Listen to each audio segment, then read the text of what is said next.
مومنین کا ذکر ہے 4 آیات میں، کافرین کا ذکر ہے 2 آیات میں، اور منافقین کا ذکر ہے 13 آیات میں، کیونکہ اللہ تعالیٰ نے اس کو اندر کھول کھول کے بیان کر دیا۔ وہ کہتے ہیں ہم فساد نہیں کرتے، وہی تو فساد کرتے ہیں۔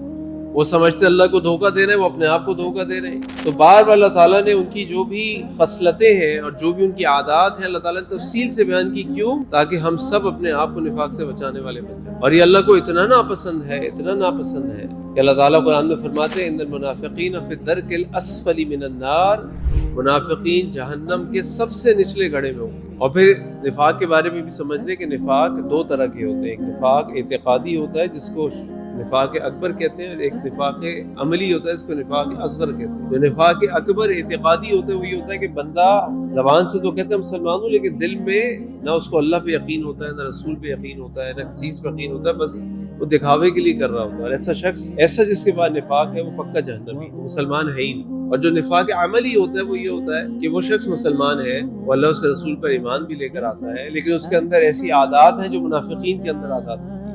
تو ایک تو یہ کہ وہ نماز سستی سے آتے ہیں، دوسرا وہ دکھاوے کی نمازیں پڑھتے ہیں، تیسرا وہ اللہ کا بہت کم ذکر کرتے ہیں۔ اللہ تعالیٰ فرماتے ہیں المنافقون والمنافقات بعضهم من بعض یأمرون بالمنکر وینہون عن المعروف، یہ برائیوں کا حکم دیتے ہیں اور اچھائیوں سے روکتے ہیں۔